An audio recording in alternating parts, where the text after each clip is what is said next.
नमस्कार, आपका स्वागत है नेक्स्ट जेन भारत में। मैं हूं ऋचा जैन कालरा। इसमें तो कोई दो राय नहीं कि आज हमारा देश दुनिया की सबसे तेजी से बढ़ती अर्थव्यवस्था है।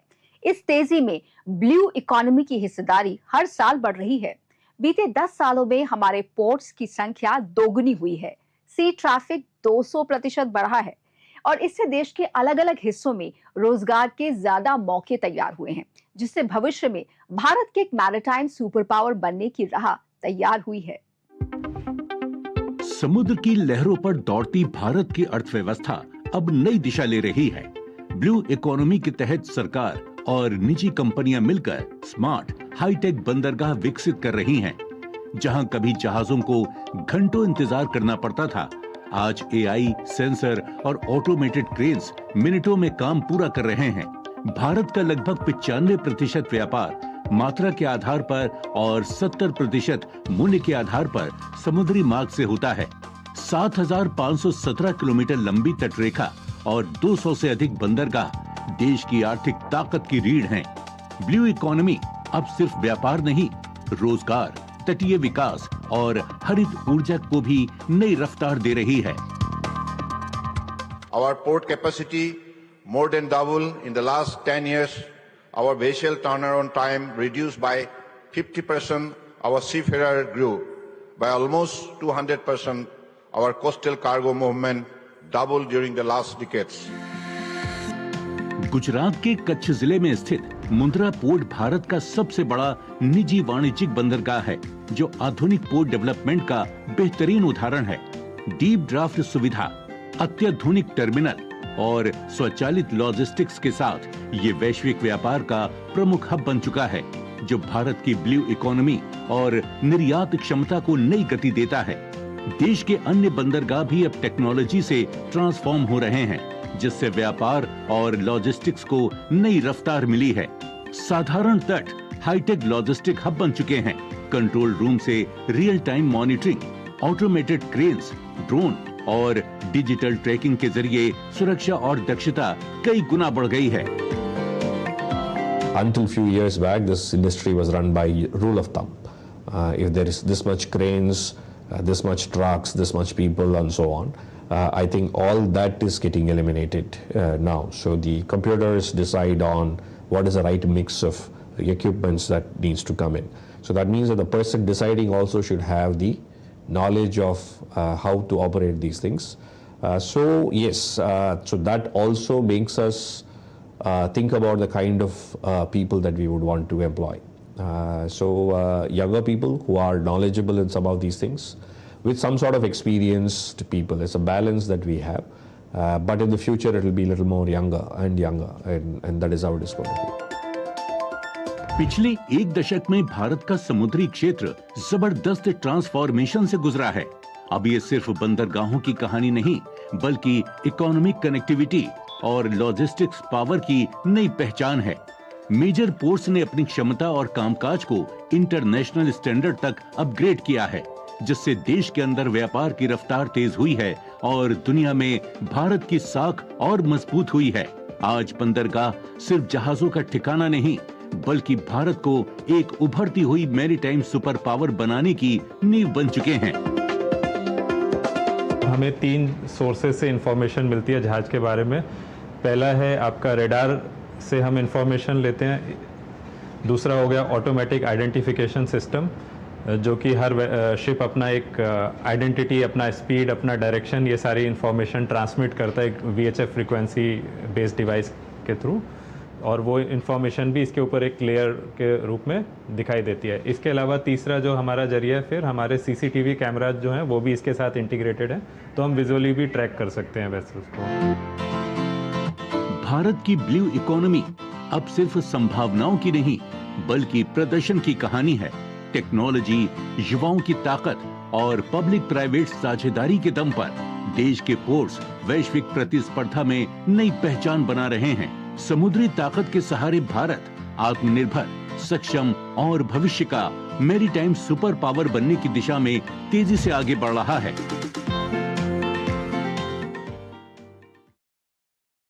हाथों की चूड़ियां हो, त्योहारों की रौनक हो या फिर किसी लग्जरी होटल की लॉबी में सजा चमचमाता झूमर, इन सब की कहानी अक्सर एक ही शहर से शुरू होती है, फिरोजाबाद। उत्तर प्रदेश का ये शहर सदियों से आग को कला में बदलता आया है। यहाँ कांच सिर्फ एक धातु नहीं, बल्कि मेहनत, हुनर और परंपरा का संगम है। आइए देखते हैं कैसे फिरोजाबाद की ये अनोखी कला आज भी हर दिन नई चमक और नए सपनों के साथ आगे बढ़ रही है। फिरोजाबाद, जहां कांच बनता नहीं बल्कि पैदा होता है, जहां कांच का हर टुकड़ा सिर्फ रेत से नहीं बल्कि साइंस और सदियों की विरासत के कॉम्बिनेशन से शुरू होता है। सिलिका सैंड, सोडा ऐश, चूना पत्थर और पुराने कांच को मिलाकर तैयार होती है कांच की बेसिक रेसिपी। रंग चाहिए तो खास तत्व जोड़े जाते हैं, वो भी बिल्कुल सही माप में, क्योंकि जरा सी गलती पूरी क्वालिटी बदल सकती है। फिर ये मिश्रण 1000 डिग्री से ज्यादा तापमान वाली भट्टियों में पिघलाकर बन जाता है बहती हुई आग, और यहीं से पीढ़ियों का हुनर उस आग को आकार देता है। यहाँ मैन्युफैक्चरिंग नहीं, ये केमिस्ट्री और क्राफ्ट का रियल टाइम कोलैब है। तो यहाँ पर जो प्राचीन सबसे पुराना काम है, चूड़ी उद्योग था। पहले चूड़ी से कड़े पर हम लोग आए। कड़े के बाद में कुछ माउथ ब्लो की इकाइयाँ लगी, जो कांच के टम्बलर, पानी पीने वाले गिलास हैं, वो बनने लगे। इसके बाद में कुछ हैंडक्राफ्ट के आइटम आए। लगभग 1996 से हम लोगों ने हैंडक्राफ्ट का काम चालू किया।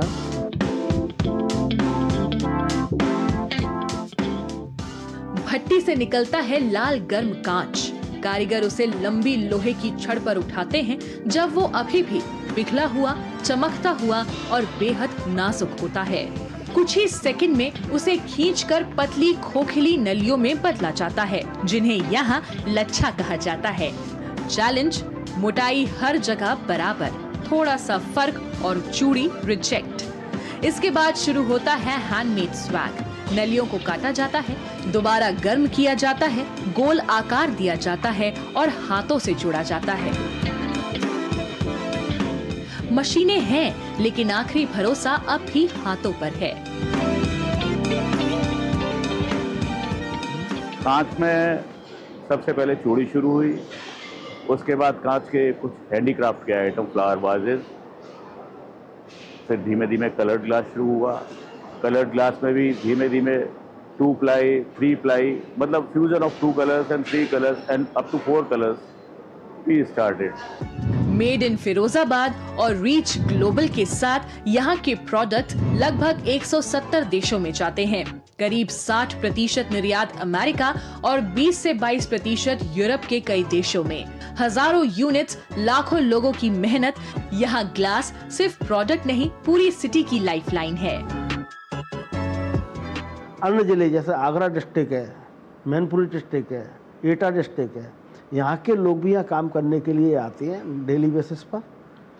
और लगभग इस कारोबार से 10 लाख से ज़्यादा लोग जुड़े हुए हैं। हम लोग अमेरिका, यूरोप, इस तरीके से लगभग 170 देशों में यहाँ का माल जाता है, जिसमें 60% अकेला अमेरिका में जाता है और 20-22% लगभग यूरोप में जाता है।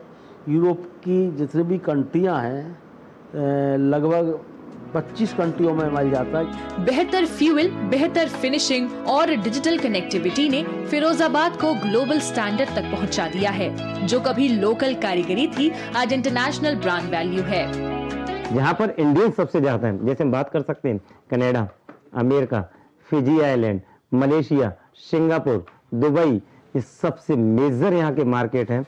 और हमारी नेबर कंट्री जितने हैं तो आप जानते ही हैं, जैसे अपना बांग्लादेश, नेपाल, भूटान, श्रीलंका, यहाँ पर चूड़ियाँ काफी मात्रा में अभी जा रही हैं।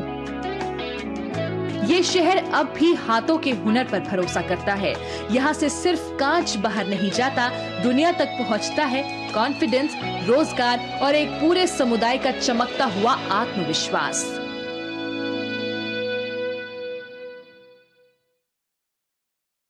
विकसित भारत के लक्ष्य को पूरा करने के लिए बेहतर पब्लिक ट्रांसपोर्ट जरूरी है। इलेक्ट्रिक गाड़ियों की बढ़ती मांग के बीच अब पब्लिक ट्रांसपोर्ट भी इलेक्ट्रिक बसों की तरफ देख रहा है। राजधानी दिल्ली में तो हम इलेक्ट्रिक बसों का जलवा देख ही चुके हैं। आइए चलते हैं अहमदाबाद, जहां सरकारी बसों के बेड़े में इलेक्ट्रिक बसों की भागीदारी जबरदस्त तरीके से बढ़ी है। देश में तेजी से बढ़ते शहरीकरण के बीच ट्रांसपोर्ट अब सिर्फ एक जगह से दूसरी जगह पहुंचने का जरिया नहीं, ये देश की ग्रोथ इंजन बन चुका है। कई बड़े शहरों में इलेक्ट्रिक बसें, रियल टाइम मॉनिटरिंग और इंटीग्रेटेड टिकटिंग सिस्टम से पब्लिक ट्रांसपोर्ट स्मार्ट हो रहा है। और अगर इस बदलाव की मिसाल देखनी हो तो रुख कीजिए अहमदाबाद का। अहमदाबाद जनमार्ग लिमिटेड द्वारा संचालित BRTS अब सिर्फ बस सेवा नहीं, एक स्मार्ट अर्बन मॉडल बन चुका है। BRTS में ट्रैवल करती हूँ रोज, और यहाँ पे BRTS सबसे सेफेस्ट है। और ये BRTS में कोई चोरी के ऐसा कुछ नहीं होता, और टाइम पे बस भी आ जाती है, जैसे जिसके वजह से ट्रैवलिंग में कोई प्रॉब्लम ना हो। स्वच्छ परिवहन के साथ साथ अहमदाबाद जनमार्ग लिमिटेड यात्रियों की सुरक्षा को भी प्राथमिकता दे रहा है। इसके तहत एक केंद्रीय कमांड एंड कंट्रोल सेंटर के माध्यम से स्मार्ट CCTV निगरानी प्रणाली का उपयोग करते हुए बसों और स्टेशनों पर 24 घंटे रियल टाइम निगरानी की जा रही है। इसमें बेसिकली हम व्हीकल का लोकेशन सिस्टम जो है, लाइव लोकेशन और व्हीकल का पूरा मॉनिटरिंग यहाँ पे होता है पूरे फ्लीट का। हमारे पास अराउंड 330 बसेस फ्लीट में है। ऑल बसेस, सारी बसेस हमारी AC बसेस हैं और उनका पूरा लाइव मॉनिटरिंग हर एक रूट का, टोटल 18 रूट जो हैं उनका मॉनिटरिंग यहाँ से होता है। अहमदाबाद का BRTS अब आने वाले 2030 कॉमनवेल्थ गेम्स से पहले शहर की तैयारी का स्मार्ट चेहरा भी बन रहा है। करीब 380 बसों का बेड़ा, जिसमें 150 इलेक्ट्रिक बसें शामिल हैं, 160 किलोमीटर लंबा नेटवर्क और रोजाना 2 लाख से अधिक यात्रियों की आवाजाही। ये सिर्फ ट्रांसपोर्ट नहीं, एक गेम्स रेडी इंफ्रास्ट्रक्चर की नींव है और लक्ष्य साफ है, 2026-27 तक 100% इलेक्ट्रिक बेड़ा। ये देश के पहली पब्लिक ट्रांसपोर्टेशन संस्था होगी जिसका 100% फ्लीट वर्ष 2026-27 में 100% इलेक्ट्रिक बसेस का फ्लीट रहेगा।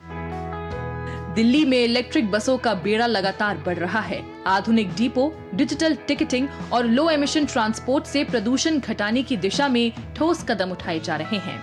यहाँ सफर अब सिर्फ समय पर नहीं, सस्टेनेबल भी हो रहा है। यात्रियों को मिल रही है साफ, आरामदायक और टेक्नोलॉजी समर्पित सेवा, जो शहरी जीवन को आसान बना रही है। ये पहल युवाओं को भी आकर्षित कर रही है और उन्हें रोजमर्रा की यात्रा के लिए एक बेहतर विकल्प मिल रहा है। जैसे कि हम इलेक्ट्रिक बसेस में, जैसे मैं कॉलेज जाती हूँ तो मेरे को बहुत इजी रहता है, आना जाना बहुत इजीली हो जाता है। इजीली मैं टिकट भी बुक कर लेती हूँ उसमें से। पोल्यूशन में भी बहुत कम, मतलब इतना एमिशन नहीं होता उसमें, तो उसके लिए भी हेल्पफुल है। एनवायरनमेंट के लिए भी हमारी कन्वीनियंस भी होती है उससे। मेरे लिए तो अच्छा ही है क्योंकि ई-बसेस हैं, प्लस प्रदूषण कम हो रहे हैं। और जो पुराने बसेस थी वो थोड़ा ज़्यादा ही प्रदूषण कर रही थी, और जो गवर्नमेंट ये स्टेप लिया हमारे लिए उल्टा फायदा है ना। विकसित भारत 2047 के लक्ष्य की ओर बढ़ते हुए देश का ट्रांसपोर्ट सिस्टम भी नई पहचान बना रहा है। इलेक्ट्रिक बसों का विस्तार, बेहतर निगरानी और आधुनिक सुविधाएं शहरी सफर को बना रही हैं सुरक्षित, स्वच्छ और भविष्य के अनुरूप। यानी बदलता ट्रांसपोर्ट ही विकसित भारत की मजबूत नींव बन रहा है। अब बात करते हैं भारत की एक ऐसी धरोहर की जिसे देखने के लिए देश और दुनिया के कोने कोने से लोग असम आते हैं।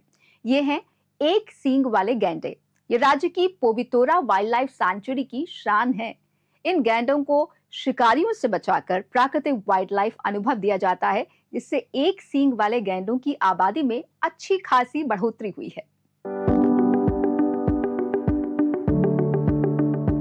असम की हरियाली के बीच फैला पोवितोरा दुनिया में एक सींग वाले गेंडों की सबसे ज्यादा घनत्व वाली जगहों में गिना जाता है। यहाँ घास के मैदान और वेटलैंड्स मिलकर एक परफेक्ट इकोसिस्टम बनाते हैं। लेकिन ये सब अपने आप नहीं होता।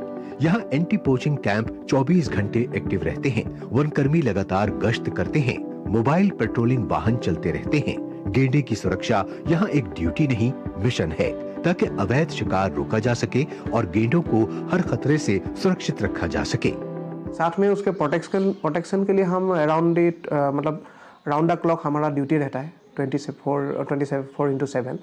तो जो हमारी स्टाफ है, जैसे 22 हमारा कैंप्स है, एंटी पोचिंग कैंप्स।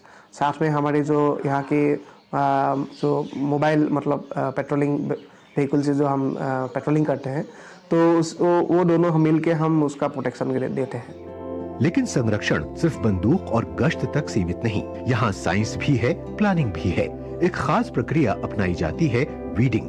टीमें घास के मैदानों से बेकार और आक्रामक पौधों को हटाती हैं ताकि अच्छी क्वालिटी की घास उग सके, क्योंकि अगर खाना नहीं होगा तो गेंडा जंगल से बाहर जाएगा और फिर टकराव होगा इंसानों से। यहाँ संरक्षण का मतलब है पहले से तैयारी। हम लोग का ये जो घास नहीं होने से, नया घास नहीं उगालने से हम लोग का एनिमल बाहर निकल जाते हैं। बाहर निकलने से वो जो गांव का आदमी खेत करता है उसको भी नुकसान पहुंचा सकता है, और मतलब वो जो आदमी को मार सकता है। इसीलिए इधर जो ज़्यादा घास हो जाए, इसीलिए हम लोग ये उगाता है। लेकिन कभी कभी फिर भी गेंडे बाहर निकल जाते हैं, तब शुरू होता है एक अलग ऑपरेशन। प्रशिक्षित हाथियों की मदद से वन अधिकारी और स्थानीय लोग मिलकर गेंडे को सुरक्षित वापस लाते हैं। ये तस्वीर सिर्फ रेस्क्यू की नहीं, टीम वर्क की है। यहाँ परंपरा और टेक्नोलॉजी साथ चलते हैं। ड्रोन निगरानी, जीपीएस ट्रैकिंग और ग्राउंड पेट्रोलिंग सब मिलकर जंगल की सुरक्षा करते हैं। हमारा डिपार्टमेंट के साथ भी और दूसरा वाला डिपार्टमेंट वैसे अरण्यक बोल के एनजीओ है और WWF बोल के एनजीओ है, उन लोग भी बहुत सारा मदद करता है हमारा राइनो कंजर्वेशन करने में। पोबितोरा वन्य जीव अभयारण्य का प्रभावी गेंडा आवास सिर्फ 16 वर्ग किलोमीटर में फैला है, लेकिन हैरानी की बात यह है कि इतने छोटे से इलाके में 100 से ज्यादा एक सींग वाले गेंडे रहते हैं। एक समय था जब यहाँ गेंडे लगभग खत्म होने की कगार पर थे। आज वही पोबितोरा उन्हें सुरक्षित और संरक्षित घर दे रहा है। बेसिकली पोबितोरा जो वाइल्ड लाइफ सेंचुरी है, तो ये बहुत ही छोटी सी एरिया है, अराउंड 16 स्क्वायर किलोमीटर। तो यहाँ पे जो राइनोज है अराउंड 107 है एज पर 2022 डाटा। तो इसको हम इसी सेंचुरी में कंटेन करना ही सबसे ज़्यादा मुश्किल है, तो हम इसमें ज़्यादा से ज़्यादा एफर्ट लगाते हैं। पोबितोरा सिर्फ संरक्षण की कहानी नहीं, ये एक मौका भी है। यहाँ इको टूरिज्म बढ़ रहा है। देश विदेश से लोग जंगल सफारी के लिए भी आते हैं। हमारा सेंचुरी का एक्सपीरियंस बहुत अच्छा था। हमने पास से एक राइनो पानी में देखा, एक गेंडा पानी में देखा, एक माँ और बेटा गेंडा देखा, और बहुत सारे गेंडे पास से जा रहे थे। कोई भी हार्मफुल नहीं था, सब कुछ बहुत शांति से अपना अपना खाना खा रहे थे। पोबितोरा वन्य जीव अभयारण्य हमें याद दिलाता है कि संरक्षण सिर्फ जंगल बचाना नहीं है, ये भविष्य बचाना है। जब टेक्नोलॉजी, टीम वर्क और लोकल कम्युनिटी साथ आती है तो असंभव भी संभव हो जाता है। आजकल भागदौड़ से भरी जिंदगी में सुकून के 2 पल के लिए लोग अक्सर बीचेस का रुख करते हैं, और इन बीचेस में गोवा एक पॉपुलर पसंद बन चुका है। गोवा की पुरानी पुर्तगाली शैली की इमारतें लोगों को अपनी ओर खींचती हैं।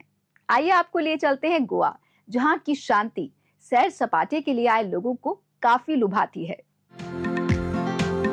गोवा अपनी शांत लहरों, सुनहरी रेत और सुंदर सूर्यास्त के लिए जाना जाता है।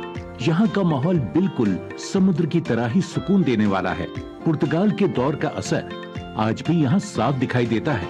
17वीं सदी के चर्च, मसालों की महक और रंग बिरंगी गलियां गोवा की पुरानी पहचान को जिंदा रखती हैं।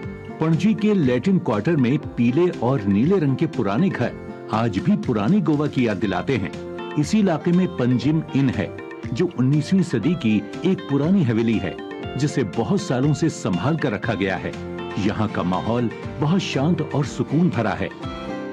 The Panjim Inn is an old family home. It was built by my great grandfather, my mother's grandfather, in 1888. Because this is not only heritage, but it is built heritage. You can have heritage which is eco heritage. You can have a garden and have tourist activity there. But this is built heritage and involves conservation of properties that are falling apart. Calangute बीच, जिसे queen of beaches भी कहा जाता है, इसे गोवा का सबसे लोकप्रिय बीच माना जाता है। यहाँ हमेशा रौनक रहती है। लहरों की आवाज, लोगों की हलचल और संगीत इस जगह को और भी खास बनाती हैं। यही वजह है कि कलंगुट सिर्फ एक बीच नहीं, बल्कि गोवा की असली ऊर्जा और खुशी को महसूस कराने वाली एक जगह है। Goa is like a heaven, you know, and moreover my daughter has been married here, so I often visit Goa and I like it very much. All the beaches are very good. People here are very soft spoken and moreover they are very loving. That's why I like to visit Goa. It's the perfect kind of weather for me. But also the country is really beautiful. It's a tropical rainforest, so everywhere you go, you're surrounded by palm trees, you're surrounded by animals. It's a beautiful place to come and just be in nature. So yeah, I would recommend coming to Goa to anyone. Panaji से थोड़ी दूरी पर है मीरामार बीच, जहां शहर का शोर पीछे छूट जाता है और माहौल सुकून से भर जाता है। यहाँ नर्म रेत और हल्की लहरें मिलकर एक शांत माहौल बनाती हैं। साथ ही आपको यहाँ पणजी में बने पुराने चर्च और आधुनिक कैफे दोनों साथ साथ देखने को मिलेंगे। गोवा बहुत पीसफुली सिटी है, स्टेट है, ये पूरी बहुत शांति है, घूमने के लिए अच्छा है। हर जगह बहुत ज़्यादा शांति है, यहाँ पे हर जगह में सही है। गोवा सेफ्टी वाइज भी बहुत अच्छा है, कोई चोरी चिकारी नहीं है और खान पीन भी अच्छा है, बहुत अच्छे लोग रहते हैं। गोवा की खूबसूरती सिर्फ उसके समुद्र तटों तक सीमित नहीं है, बल्कि यहाँ की जिंदगी जीने के अंदाज में है। संगीत, स्वाद, रंग और लोगों की मेहमान नवाजी आपका दिल जीत लेगी। आज के शो में फिलहाल इतना ही। आपसे फिर मुलाकात होगी अगले एपिसोड में। नमस्कार।